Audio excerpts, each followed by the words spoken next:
Hi, I'm Jason Tweed, the senior partner at Mediastead, and you're listening to Digital Marketing Rocket Fuel. I'm here with Michael Rapino. Michael, how are you today?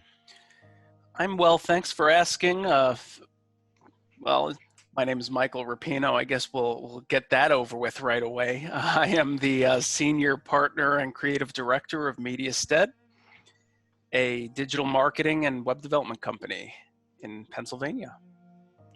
And I am also senior partner, and my area of expertise is marketing strategy. I work with our clients in the early stages of their projects and help them to assess, create a big picture. So that's what we're going to talk about today. In our last episode, we discussed the PACE marketing system that we use, and PACE, and the P stands for planning and preparation, which is going to be the topic of today's episode. Great. Strategic planning is something that is done by a lot of businesses, and sometimes it's formal. They get a group of the senior level executives together, and they make plans for the year. Sometimes it's more informal. It's an individual, entrepreneur or CEO, laying it all out on a sheet of legal pad. Um, However, many companies fail to do a formal marketing plan, and that can be to their detriment. And also, some companies that have a formal marketing plan have never had any real training in how to do it. So their formal marketing plan may lack some of the critical elements that should go into your plan. So what you're saying is that in general, there are a certain number of elements that go into a plan to structure the proper way of moving forward. Absolutely. Okay. When we develop a plan, they're usually 5 or 6 sections. And I think one of the things that's very important is to put it in writing. And that way you have a constant reminder of that big picture and those goals. Because in the daily, especially today with social media, marketing has become more and more real-time oriented. And because of that, sometimes you can lose sight of the forest through the trees kind of thing. Can I ask you a question, actually? Sure. And this is like a general overview sort of question, but for those who don't know, is there a difference between a business plan and what you're talking about today? I think any good strategic plan um, or business plan has to have a certain amount of marketing planning built into that. However, I think that the companies owe it to themselves to have a separate marketing plan, and I'll tell you why. It's easier to plan your business with 1, 3, and 5-year targets. With marketing, I really recommend that you divide your plan up quarterly. Now, you want to accommodate those 1, 3, and 5-year targets of the overall business. However, it's very difficult to implement a marketing plan that does not evolve quarterly. And I'll go into that a little bit here in a minute, but first I'd like to just kind of give you my either 5 or 6 points depending on the company. The first 5 are universal, the 6th is optional, and it works better for larger companies or companies that need greater accountability. Step number one is to identify your audience. And what we look at is a good marketing plan identifies a narrowly focused single target audience. So let's say we're selling beer. Who doesn't love a good beer once in a while? Well, if you're Budweiser, your target audience is men between the ages of 21 and 30. And you may say, well, a lot more people drink beer than 21 to 30-year-olds. Yes, but the thing is that beer drinkers we know have a tendency to experiment with a bunch of beers and then narrow their habits down to 2 or 3 at most. They may drink one when they go to a certain place, they may have one that they keep in the fridge at home, and then they may have one that they drink on special occasions. Mm-hmm. That's been decided early in their life as a beer drinker. So Budweiser doesn't care about them. They've either gotten them or lost them by the time they're really 25 years old. And if we want to be realistic about it, their target is 18 to 21-year-olds because they want their first beer to be a Budweiser, at least their first legal beer. But if you'd ask Budweiser, they will not admit that they target 18-year-olds. Sure. Well, what they're doing is they're targeting the 21-year-olds to help the 18-year-olds, right? That's right. They're targeting the 21-year-olds who have to buy the 6-packs. But that's what I mean by targeting. Even though the number of people who drink beer is wide and diverse and crosses gender lines and everything else, the Budweiser doesn't care about the rest of them. Now, if you're a craft beer person, you may have a very different audience. It may be a very sophisticated audience. It may be more affluent. It may be regionally focused. It may be you may have an audience that, for example, you want to target people who don't like beer. There's all of the fruity variations that they're made with the same ingredients as beer, but to call them beer is kind of, they're beer for non-beer drinkers. What college student hasn't encountered Mike's Hard Lemonade? Exactly. And that's the what I mean by finding your audience and targeting them, even though the potential could be much wider. Would you say that that the narrower the target, the better? Absolutely. What you want to focus on a market that has a number of people that's large enough to support your business. So, for example, if you target only people who love maple beer, well, you may not be able to sell enough beer to them to satisfy, a company if you want to have a $200 million a year beer company. There just may not be a big enough market. So that would not be a good market for your overall market. And we look at primary markets and then secondary markets. And there's two things about secondary markets. One is they can be smaller subsets of your primary, but they shouldn't be mutually exclusive.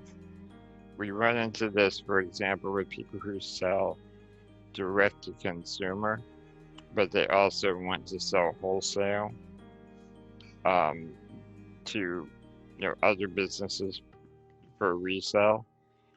So that would be an example of a secondary audience. The other example is someone that will see your advertising and may react negatively to it. Okay, so let me give you a good example of that. You see very little advertising for clinics that do abortions. And the reason is that that secondary audience, the people who don't want one, are extremely vocal. So because of that, their information is distributed through a different network. You won't see an ad on TV or ads on Facebook for a clinic that performs abortions. And simply because the secondary audience is a group of people who are going to take offense at your product. We've seen this with fast food in the last couple of decades, is that fast food it can be extremely unhealthy. And as people became more health conscious, the secondary audience are people who criticize fast foods and make them their target of disdain. And fast food companies reacted to that by providing healthier choices.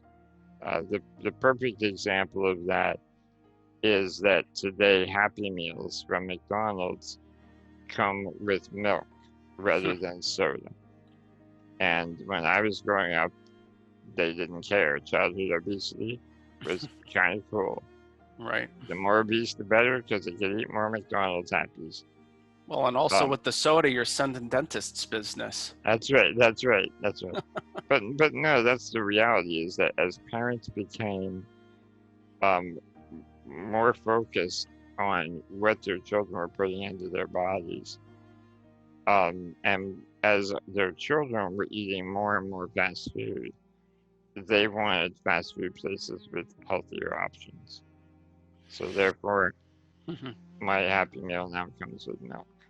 So how do you reach the how do you reach the audience that you're targeting? Well, then that's step 2. Step 2 is to create a list of campaigns. I recommend 5 to 7 campaigns, and that number is very specific. Okay. The reason is that you can divide up the year into quarterly 4 parts, or if you want more campaigns, then you can do them about every 60 days. So if you do quarterly, you have 5 campaigns. One that starts now, and one that starts at the end of each of the next 4 quarters. If you want to plan out a year with campaigns every 60 days, you start one now, and then one every 60 days for 6 more. Okay. So that's why the number is 5 or 7.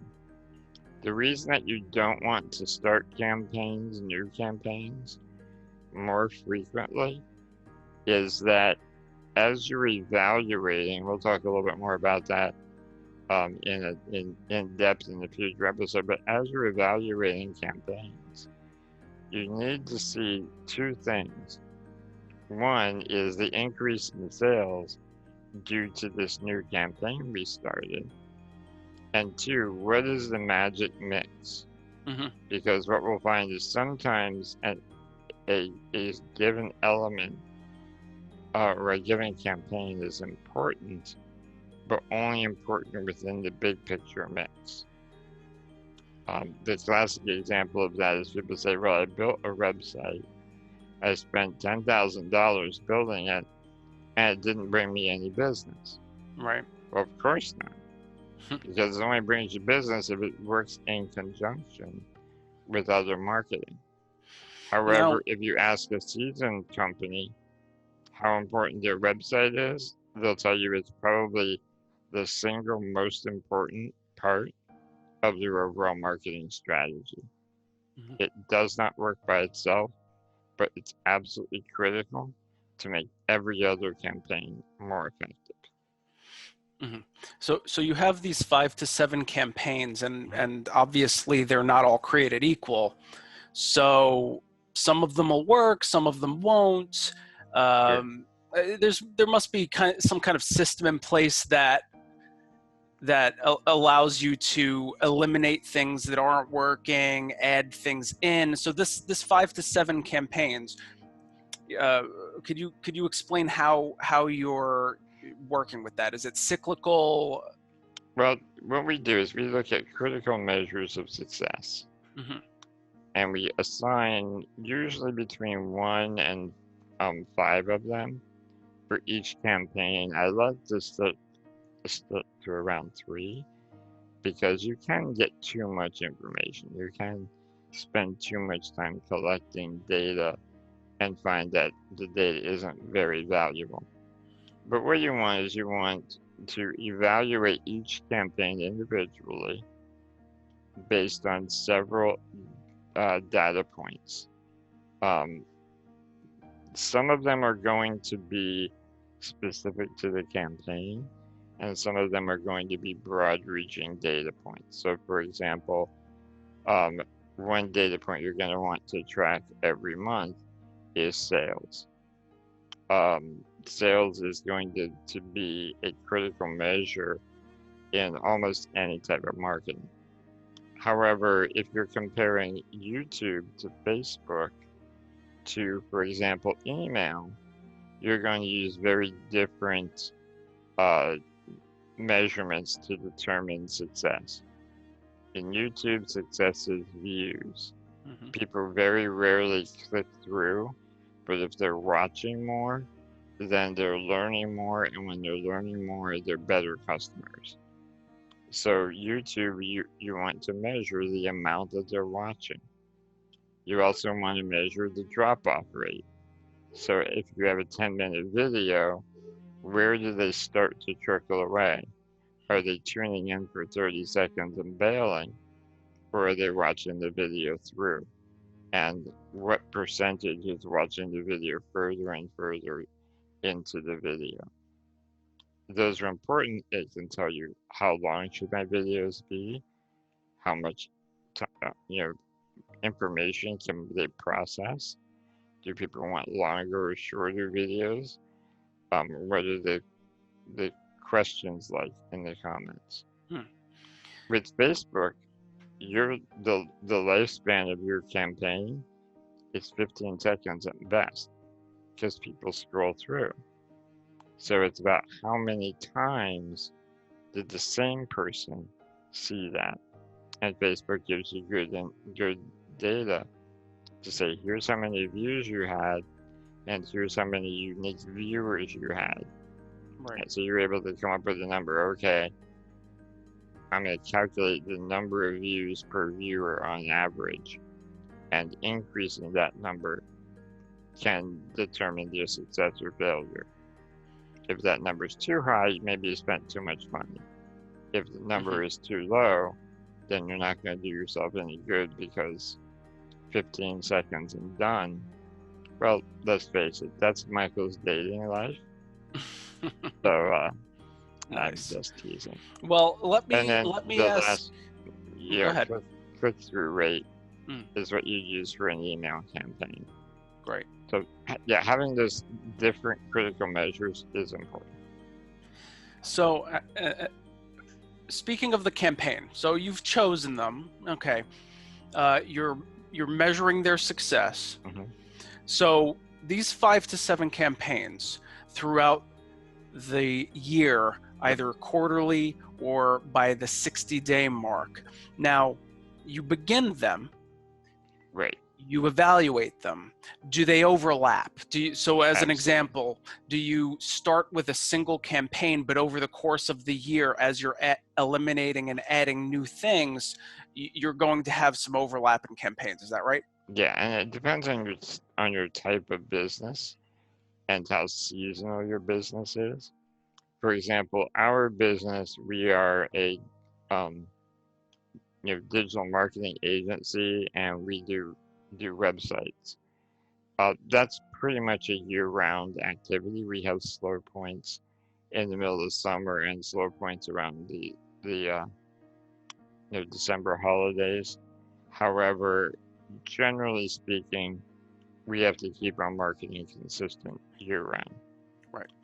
So because of that, we are more likely to do the same 5 or 6 things and have them constantly overlap, and then evaluate them on a regular basis and change them, tweak them. Mhm. Other companies, for example, retail giants, obviously they're going to spend the most on marketing when there is the marketing that, that's when the sales are, and that's in the fourth quarter. Right. So for them, they're going to have some campaigns that have a limited time frame, and some campaigns that are for branding throughout the rest of the year. Sure. Some retailers actually lose money for 3 quarters and then make profits only in the fourth quarter Hmm. and end up turning a profit for the year. So if you're content with that, the idea is we know we're going to lose money. Let's stop the bleed so that Hmm. we spend less money on marketing and advertising, because we know that no matter how much we spend, we can't be profitable. Um, that's Okay. the reality. Now you must keep these campaigns organized somehow, right? Absolutely. The two elements that you have to have, and that's step 3 and 4, is a marketing calendar and a marketing budget. And the reason I mention these is that they both should be organized by quarter. And the reason I say that is your marketing calendar, while you may have weekly tasks to do, you want to achieve a certain goals by the end of the quarter, and you need to base your tasks on those results.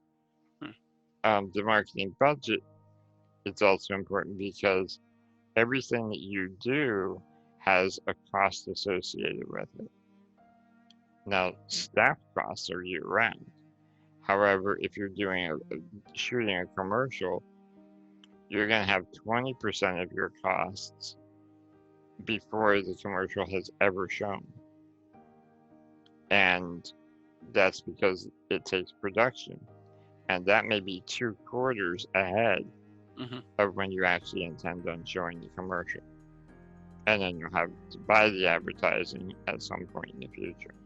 So that's a good example of why a plan is extremely important, because there are a lot of front-loaded activities that will feed the rest of the year. But if you don't know that ahead of time and you're just throwing money at things to see what works without a plan, things could go awry pretty quickly. Yeah, yeah. And the other thing is that uh, money for marketing always precedes sales. So the worst thing that can happen is you have a great marketing campaign and you wish you would have spent more money on it because it Hmm. would have been even more profitable. But you can't. You can't spend the money tomorrow. What you can do is hope that it works again. And that's where the idea of a calendar is also critically important, because when you're comparing um, progress, you need to compare it apples to apples. Hmm. So I like to compare first quarter numbers to first quarter numbers of the following year.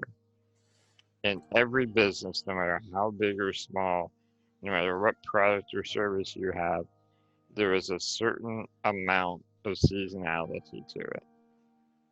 Um, I used to work in a consulting firm, and what we knew is that January everybody wanted to start consulting. So we didn't spend a lot of money in the fourth quarter. We weren't going to have a full book in January. Mm. The flip side of that is if we spent too much, we were going to be overbooked in January, and we couldn't. You can't bring consultants in and train them immediately.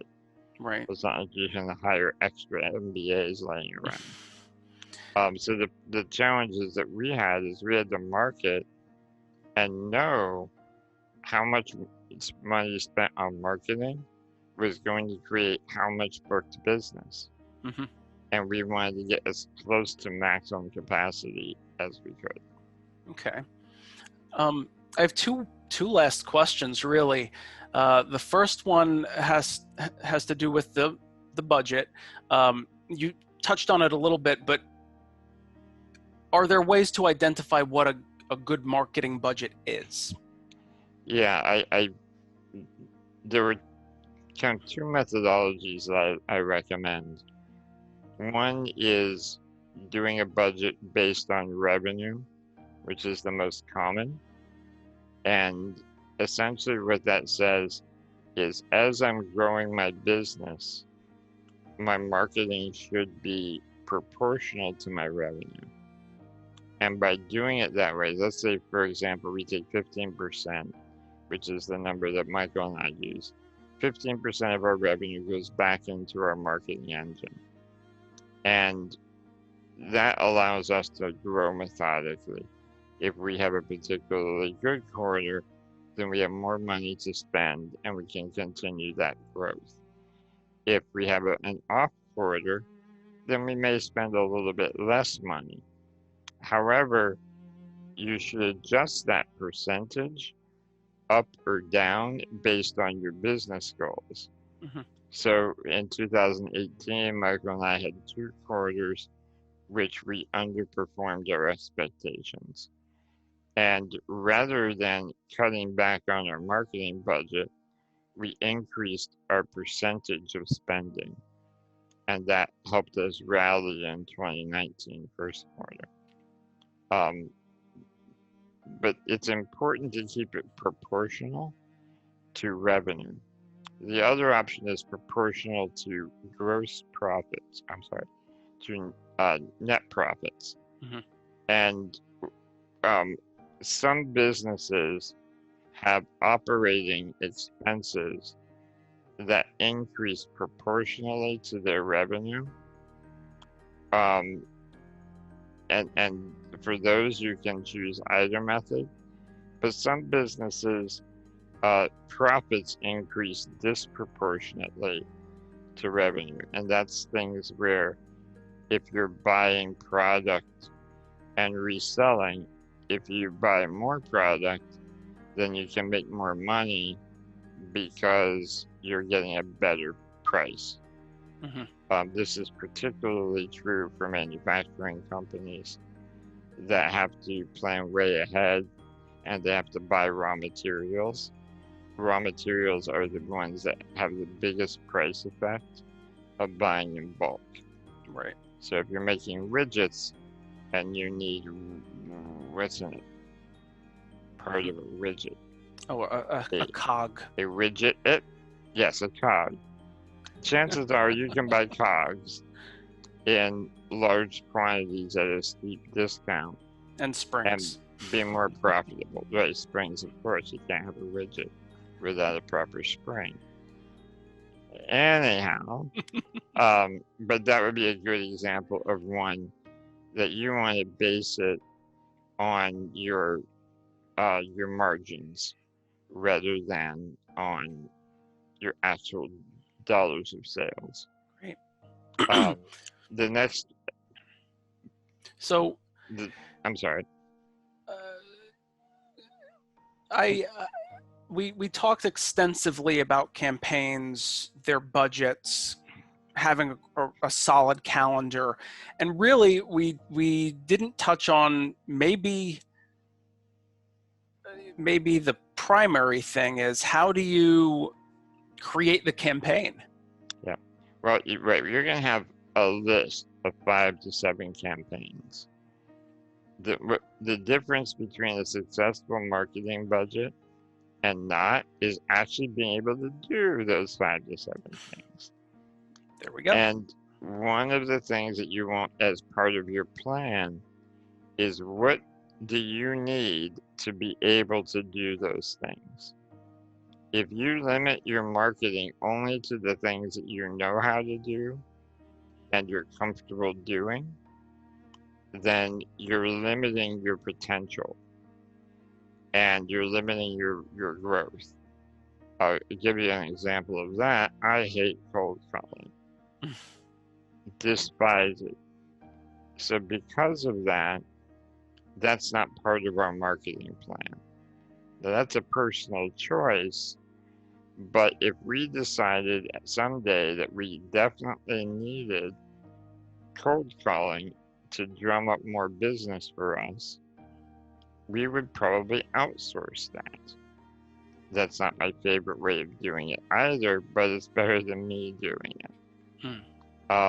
So what you want to do in your plan is have a section, the fifth section, which is to identify training that you'll need to get or knowledge that you'll need to acquire, assets that you'll need. These could be physical assets such as where we need to build a television studio in our marketing department so that we can start producing commercials efficiently.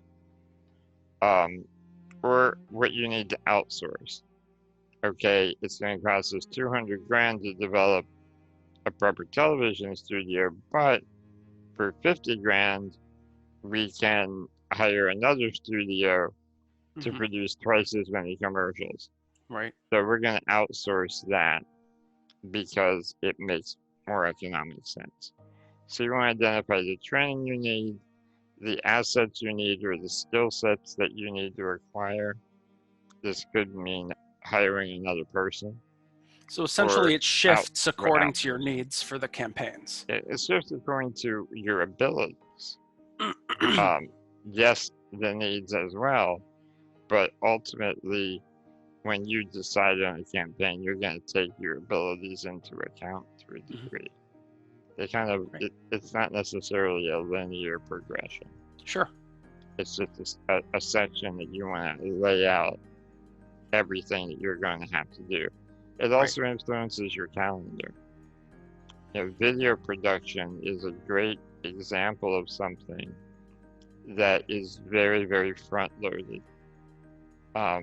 Even YouTubers will often be a month or more in advance of when their videos debut on YouTube, and that allows them to deal with things they did not expect. Television commercials are often done 6 months or more before they debut. Sure. The last piece and the sixth element, which is kind of optional, you've already identified critical measures for each of your campaigns, but sometimes it's good to have a dashboard or a single page spreadsheet and be able to digest all of the information, all of the data that you're collecting in one spot. I recommend this in two situations. One is where the CEO doesn't want to learn every nuance of every campaign and just wants a report so they can digest the information for decision making. The other thing would be is if you have a number of people who are going to make input the following years, especially if those people aren't the same every year, then you're going to want to be able to track those data trends over multiple years, and having a good reporting system is a part of that. Great. We see this with fundraising a lot with nonprofits because they may have a different board every single year. So they don't always know what the skill set or knowledge base is of their board members for the next 3 years. Right. So because of that, having a report that easily digests information so that board can make decisions about budget can be very valuable. So that's step number 6.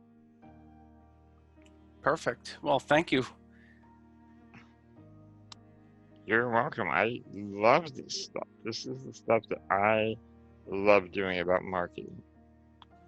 The day-to-day is very difficult for me. That's not unusual for business owners. Some business owners love digging in to the day-to-day, and they have a tendency to lose sight of the big picture.